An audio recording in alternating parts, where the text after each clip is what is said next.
What a satisfying day of racing right around Australia, because in most cases the very best came to the top. Scalacci in Melbourne and Naturalism in Sydney. They were quite magnificent, both of them. Keith Hillier, firstly. Keith, welcome. Scalacci, just great yesterday in the Futurity. Well, he was, Bruce. It was his first win beyond 1,200 metres. The first time that he'd led from barrier to post. It was a fantastic performance, and punters loved it because they got 2-1, an incredible set by bookmakers against the best sprinter in Australia.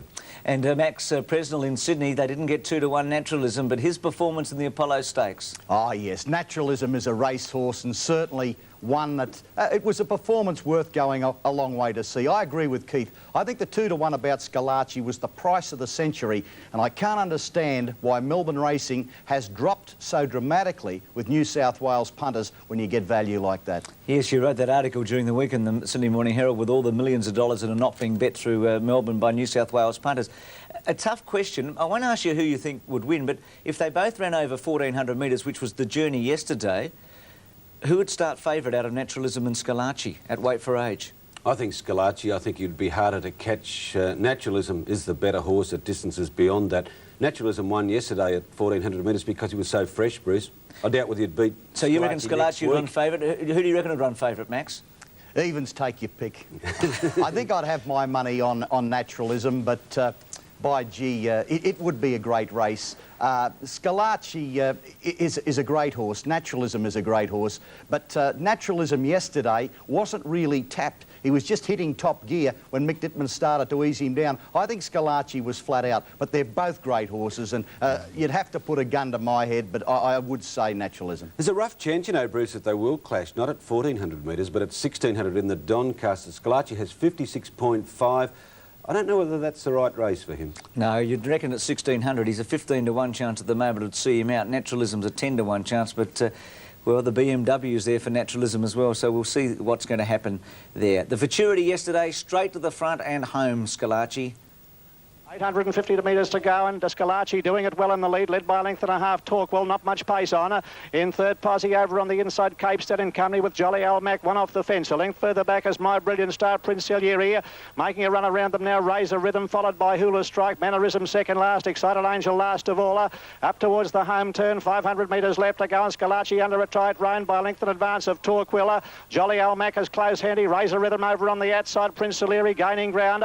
They're followed by My Brilliant Star, and further back is Hula Strike, and Mannerism's a long way back, but this great grey has sprinted clear coming down to the 250. Scalacci's out full of running. 2.5 lengths to Jolly Almac, who's under the whip. In third place is Torquil, and they're followed by My Brilliant Star and Mannerism from the rear. But Scalacci's got a big break on them with 100 metres left to go. Well clear, Excited Angel flying down the outside. Scalacci in front. Scalacci will win it. It's too good. Scalacci by a length. Excited Angel. Hula Strike got up to run third ahead of Jolly Almac, Mannerism, My Brilliant Star. I think when we assess his career finally, that race has become very important for Scalacci because it's added another dimension. He's been able to go beyond a pure sprinter like Manicato was able to do. He won that race 4 times, by the way, Manicato. Yes, he was useful, wasn't he? Sure. That was Scalacci's 11th win from 16 starts. Stephen King was warming the saddle for Damien Oliver, who was feeling the chill of the day. He watched 4 of his regular rides win at Caulfield yesterday. What about the third horse, Hula Strike? It looked a very good run, having its first start for the Hayes stable. Yeah, Bruce, I find that horses behind good horses always look good, but that's where they're always going to be. Fair enough. Any final thoughts from you, Max, on the Futurity Stakes? I do think the strength of the Apollo in Sydney, the race that Naturalism, of course, won was better. I do think the Kinjitays, Kinjitay, who chased he chased Naturalism home. I do think he had an edge on what Scalacci beat. Yeah, I'd agree with you. I think the Apollo Stakes in many ways was a stronger race than the Futurity yesterday. And I won't argue either, Bruce. Oh, God, 3 out of 3, we're all agreeing. Let's have a look at the Autumn Classic. Gee, this was a very strong performance by a horse who could be the star 3-year-old in the Sydney Carnival Reading. Up towards the home turn, 500 metres left to go, and Sarah Sun being tackled for the lead by Imposing Bull. Just in behind them, Palasifity there, followed by Just One, and wide on the track, Kenny's Best Pal. Reading is coming home well. Kenny's Best Pal's run right off the track as they straighten up, and Sarah Sun is the leader. Sarah Sun in front now as they come down to the 250. About a length to Imposing Bull, trying to get to it down the outside. Running on now, Air Seattle, followed by Silverdale, and wider on the track is Reading, followed by Just One. 100 metres left to go. Here comes Reading with a great run. Reading has taken the lead from Air Seattle, Imposing Bull, but Reading drawing clear will be too good. And Reading won it well, a half length Air Seattle, Imposing Bull third. He's only won 2 races, but they've been pretty important races, the Derby and that one. Yes, now he's got a chance to do the Derby double. He's a very good horse. He's by Nasapur, the Let's Elope breed. They get better with age, with racing. He's very exciting. And again, bookmakers paid dearly, Bruce, because they bet as much as 4 to 1 in isolated places yesterday, and he started 9 to 4. Really crunched in. What about, well, we'll talk about the Hobartville in a minute from a Derby point of view, Max. We'll go to the Apollo Stakes. Naturalism looked tremendous in the run, but there was a point on the home turn where I thought he was in trouble. Do you agree? Well, he was just being wound up, Bruce. He did take a while to get balanced, but when he hit top gear, by gee, he really got to the line, and that's the greatness of naturalism. Look at him now. He isn't comfortable, but Mick's winding him up, and for a couple of strides there, I was saying this is going to be tougher than I thought, but now he's hitting top gear. Have a look at him get to the line, this bloke. Mick's we've got him now. No, he's sweet. Just done his job. Had a little look over the shoulder, and that's enough. Oh, Ian Craig, take care. There's a budding race caller in the wings. Max, you couldn't see Max. I can see him in Sydney at the moment. He pulled the whip halfway down the straight. Well, that's why I wouldn't be any good at the caper. I've got to pull the whip and give a cheer. Max, it was perfect symbolism yesterday, I felt, with Kinjite. He's about 1.25 lengths short of a champion, and that's where he finished yesterday. A very good and a very courageous horse, but as we've said, naturalism is something special. Gee, he might be as good as Star of the Realm, Keith, on that run, mightn't he? I want to be on naturalism when they clash now. He's a very good horse, the best in Australia, but we're going to see his genuine challenger at Caulfield this afternoon, Viandacross, Bruce, 5 to 2 on in his essay at the Heath today. Yes, that upcoming clash, hopefully Viandacross will get through the next couple of weeks with his reputation intact. That clash between naturalism and Viandacross is a bit like Waverley Star and Bone Crusher in '86. I can't remember such an exciting build-up to 2 horses going against one another for a long time. It will be fantastic. What about Jim Cassidy yesterday on Coronation Day, Max?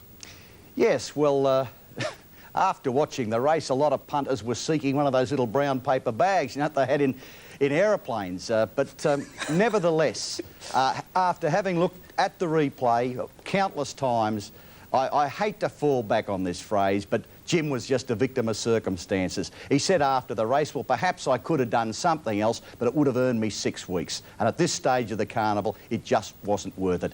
Coronation Day just never competed in the Hobartville, and you can't take it out on Cassidy. He was just a victim of circumstances. Warwick Farm lends itself to this sort of upset. Theo Green, a great judge in these matters, always said, never bag a jockey for being beaten at Warwick Farm, so I'm not going to bag Cassidy. Fair enough. Let's go to the Hobartville. See him in trouble on the fence. Pretty good win, though, by a horse who won the Sandown Guineas in the spring, Navy Seal. Now they're sprinting. Preeminence, the leader over Ken Fair, Sublimate, Play or Pay. 2 lengths then to Mingling Glances, Navy Seal and Normandy Dancer. Coronation Day still in bother. He's going to have to do a super job from there, followed by Kingston Bay, Chagall. And back at the tail is Raising Kentucky as they come around the corner. Into the straight now, Preeminence, the leader over Ken Fair, Sublimate, followed by Mingling Glances. Coronation Day has run up behind a wall of horses. In the straight, Preeminence at long odds, the leader. His little Navy Seal gobbling him up. Navy Seal has raced past Preeminence. Coronation Day's in awful bother. Warwick Farm's going to bring him undone. And another one for Dittman. Navy Seal, the Pony Express, races away to win the Hobartville. Kingston Bay second, Chagall third. Well, Mick Dittman's riding brilliantly. Is he a Derby horse, Navy Seal, or do you think he's a bit brilliant, Max? No, I think he's got the quality. There are a number of Derby contenders in that race, certainly Chagall. I do feel that the Hobartville form was stronger than the form that Reading displayed yesterday. I regard Reading I disagree with that. Reading's as good as those horses, Max. Easily. I said the form, Bruce, the form. Reading might develop into a better horse than they are. Keith made the point that the breed, the Nassipurs, do improve. He will have to improve more than beating the horses, who are Sydney horses, incidentally, by a half length. I've got to support my mate down here, Max. He's already got the VRC Derby on his mantelpiece. Oh, yes, the VRC Derby. It's had a lot of strong form in recent years. I'm not going to the VRC Derby. I'm going to yesterday. The form of the 3-year-olds in Melbourne yesterday, that race wasn't as strong as the Hobartville. We'll wait and see. Gee, I'm looking forward to Reading and Navy Seal, Max. We might do a bit of business together. Let's have a look at Bint Masco yesterday in the kindergarten. 600 out, and the speedy Bluefields is the leader. Headstrong is second. Sam Mears off the track, followed by Silver Scala. Bint Masqué had to ease off the heels of one in front, and then Oh What a Joke and Danger between horses coming around the turn is now getting into the clear. Heads a turn for home. Bluefields the leader over Silver Scala. Danger. Capablanca's run up on the fence. He's in awful bother now. Now there's a rails run coming, if good enough, and Bint Masqué down the outside at the 200, and Bint Masqué, despite a check nearing the home turn, has raced past Bluefields and Capablanca. They said she was good, and they were not kidding. Bint Masqué overcomes difficulties to win easily from Danger. Bluefields third. We've got to be quick, Max. She's second favourite for the slipper. She's got freakish qualities. She'll be very hard to beat in the slipper. That win was as impressive as the win of Social Path, who is currently at 9-4. She's at 4-1 at the odds. I'd be backing her. Let's look at the Blue Diamond. We'll look at three of the main contenders. Firstly, Clever Zoe in the Lightning Stakes. Keith, your impression of this win, and does she have a chance today?